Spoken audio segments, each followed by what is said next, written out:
E os dados apontam algo preocupante. O número de internações psiquiátricas de crianças e adolescentes está aumentando muito no Brasil.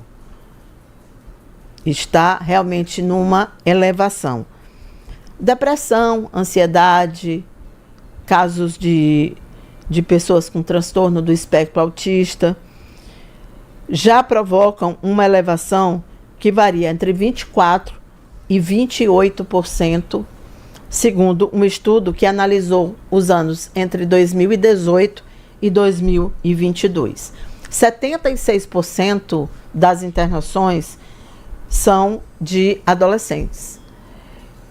É um problema sobre o qual os especialistas estão se debruçando, e a gente vai conversar a partir de agora com o Dr. Edson Guilherme de Oliveira Soares, que é psiquiatra, e inclusive ele é pós-graduado em terapia cognitivo-comportamental pela PUC do Rio Grande do Sul, tem uma ampla formação médica, sobretudo na especialidade de psiquiatria.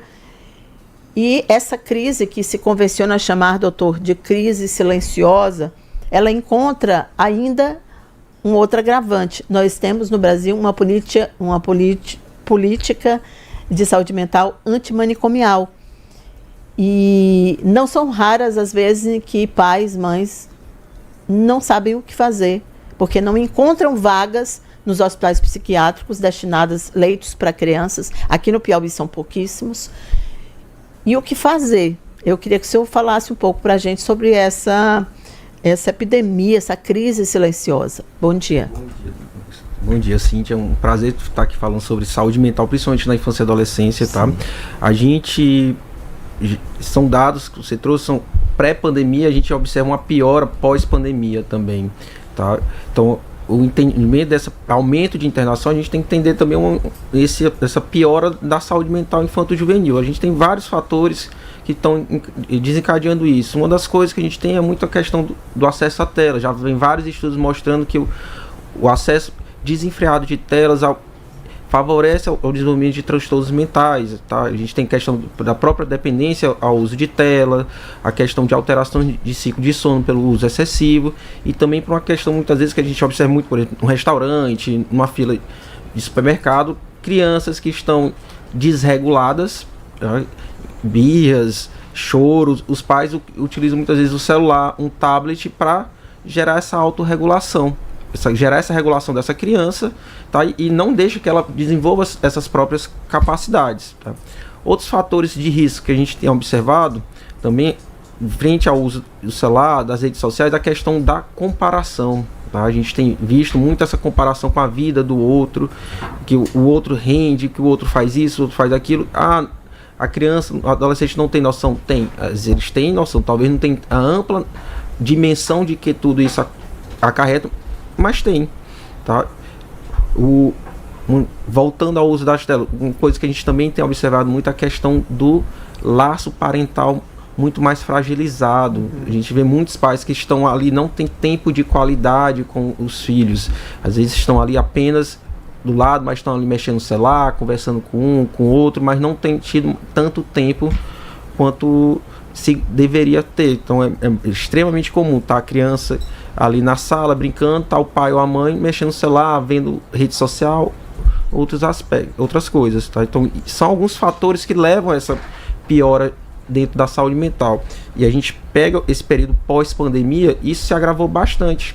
O acesso a telas aumentou muito, tá? A gente não tinha o que fazer, então acabou as telas sendo uma forma de assistir filme, aquelas lives, ter uma forma de ter contato com outras pessoas. Então isso abriu muito as portas. Muitas crianças, adolescentes tinham acesso quase nulo a telas e foi aberto um mundo muito novo para eles, um acesso mais livre. E também vem a questão dos próprios conteúdos. A gente tem muito conteúdo hoje que não é nada favorável para o desenvolvimento emocional dessas crianças, tá? A gente vê a questão desses reels curtos, essas notícias. Isso. E também essa necessidade de estar sempre conectado. Parece que você não está, você está sempre perdendo algo.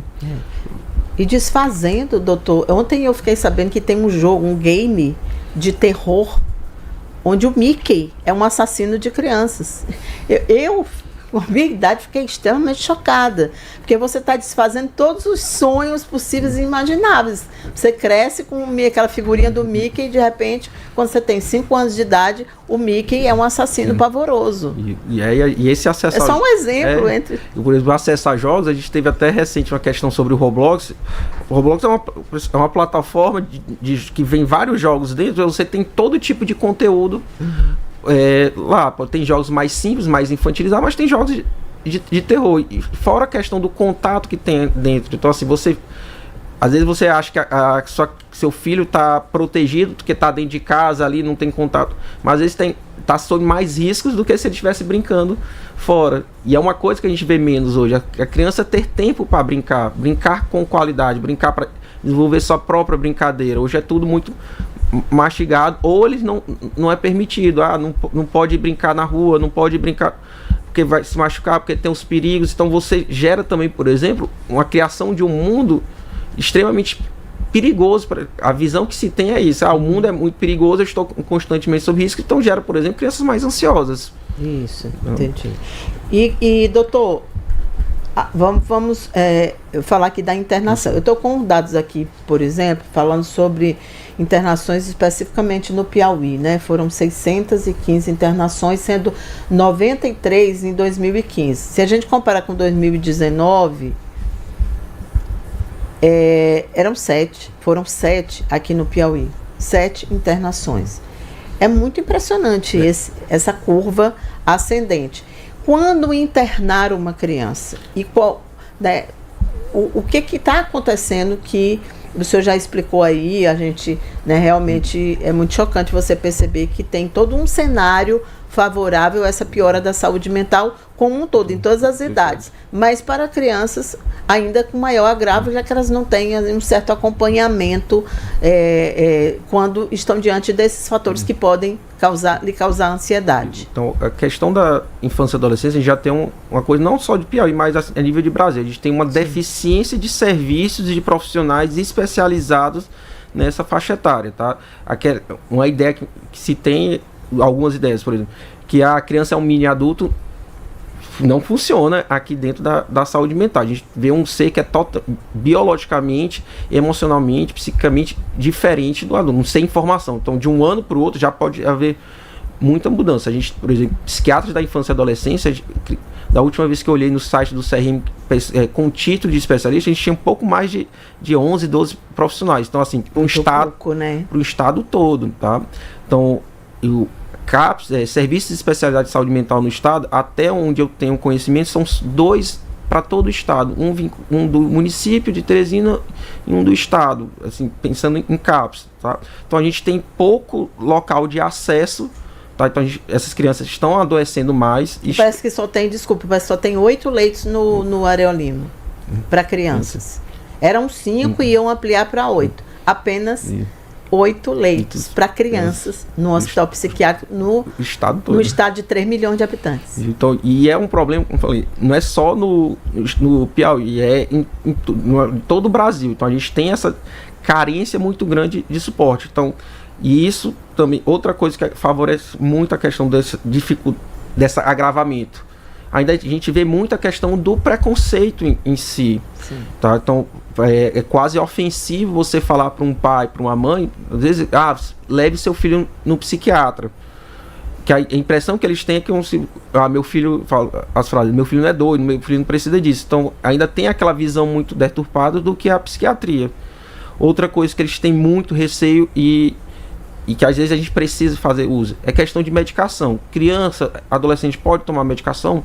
Pode. A avaliação vai ver se existe realmente essa necessidade ou não, mas muitas vezes a gente vê a necessidade da medicação, chega a prescrever a medicação, os pais não dão a medicação porque meu filho vai ficar dependente, meu filho vai ficar dopado, que meu filho não precisa disso, ou a gente sugere às vezes a questão de ajustes de doses das medicações, não vou aumentar porque meu filho vai ficar dependente, não precisa. Então às vezes a criança até tem um acesso à medicação, ao tratamento adequado, seja medicamentoso ou não medicamentoso, mas às vezes os pais negligenciam isso, ou porque ficam com medo, ou tem vergonha, ou tem algum tipo de preconceito. Entendi. Isso acaba atrapalhando, né? Não só o diagnóstico, mas inclusive, como o senhor está mencionando, depois o tratamento. Doutor, eu sei que, claro, cada caso é um caso e não estamos aqui numa consulta, mas quando o psiquiatra prescreve uma internação, em que situação? Né? O que é que se configura uma necessidade de internação de uma criança? Então, assim, a gente pensa na internação geralmente em último caso, até porque a gente... o melhor é a criança, o adolescente está dentro do seu seio familiar, dentro da sua rotina, é muito mais agradável. Mas a gente pensa quando é um quadro muito mais grave, assim, de risco imediato a si ou a terceiros, a gente não tem um suporte familiar adequado para o caso, tá? Ou uma falha dentro do tratamento ambulatorial. Então, assim, geralmente são os casos, assim, realmente é a última situação. Muitas vezes a internação acaba sendo levada mais em consideração porque a gente não tem esse suporte fora. Se a gente tiver uma família mais, às vezes, estruturada, ou que consiga seguir as orientações, uma rede de apoio melhor, às vezes a gente não conseguiria essa necessidade de internação. Tá? Então, acaba sendo muito prejudicial isso. Às vezes, também tem o que acontece, que muitas vezes os pais têm ideia de que vai ser internado, é como se fosse se livrar daquele problema. E esquece que essa criança vai retornar ali ao entorno. E muitas vezes o próprio adoecimento da criança, do adolescente, tem a ver com a questão da família. E só internar, a gente não trata o problema como um todo, tá? Mas assim, a internação sempre é sempre o último caso. Tem que ter um risco muito grande. Situações de surto, né? Também, por exemplo, a gente já recebeu relatos aqui de mães que, inclusive, você tem hoje uma situação social no Brasil que talvez seja um agravo. São mães solo que cuidam dessas crianças, ou porque elas realmente eram mães solo, ou porque elas foram abandonadas diante da doença mental do filho. E elas não conseguem conter a força física. Então, uma situação que a gente recebeu, nunca esqueci essa mensagem, era de uma mãe que tem uma filha autista de 13 anos e que quando essa criança tem surtos, ela quebra tudo em casa. E a mãe disse que ela é muito alta, não consegue, fisicamente ela não tem condições de conter a filha. E aí ela teme que a filha se machuque, alguma coisa assim, e aí o jeito é de fato uma internação, né? E às vezes, a gente, pensando em casos assim, a gente já vê da questão lá de trás. Às vezes falta a questão de um tratamento, do acompanhamento prévio. Desde antes, de antes, e para chegar nessa fase da vida, que eu costumo dizer, a questão do manejo ser apenas físico, de crise, de surto com a criança, a tendência é que essa criança vá se fortalecendo e os pais se enfraquecendo fisicamente. Então, é importante esse tratamento antes, para que essas desregulações, esse manejo não precise ser levado muito para a força física. Só que muitas vezes esses pais não têm acesso a esse suporte, não sabem como manejar, estão extremamente cansados, muitas vezes adoecidos, e acabam levando para o que é mais fácil naquele momento. E as repercussões no futuro aparecem. Doutor, muito obrigada. A gente conversou aqui com o psiquiatra Edson Guilherme de Oliveira Soares. A gente... Pior que as perspectivas, né, não são nada boas, porque não há nada assim parecendo que as crianças vão consumir menos tela, que vai mudar a situação dos pais e que vai haver uma maior atenção para esses filhos. Pelo contrário, o que a gente tem de fato é um crescimento disso, mas a gente torce mesmo para que essa questão da saúde mental passe a ser muito mais discutida pelas famílias como um risco grande para todos, sim. Né? A partir das crianças. Os números estão aí para mostrar. Pois é, então assim, a gente tem que olhar desde cedo as crianças, os adolescentes e muitas vezes já foram muito negligenciados e acharam que eles não adoecem psicamente. Adoecem sim, e as repercussões a gente vai ver mais na frente. Doutor, muito obrigada mais uma vez pela sua disponibilidade em nos atender. Um bom dia. Bom dia, gente. Obrigado pelo espaço. Um abraço. 7 horas e 55 minutos, e só repetindo aqueles dados, gente, referentes ao estado do Piauí, dizem respeito a transtornos mentais e comportamentais, especificamente de crianças.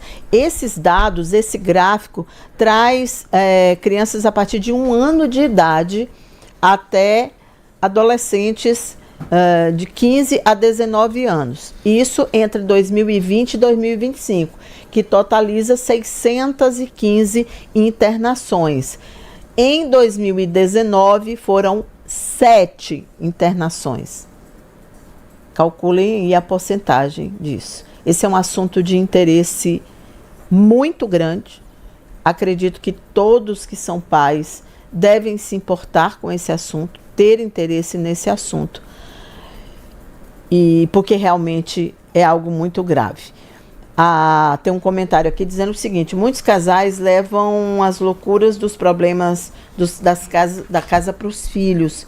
Separam, deixam os filhos com problemas de ansiedade, para citar só alguns, né? A gente mostrou aqui, o doutor Edson Guilherme trouxe muitas camadas desse assunto que realmente é extremamente preocupante, né? Muito preocupante. Bom, são 7 horas e 56 minutos. A gente vai para o intervalo comercial. Voltamos já.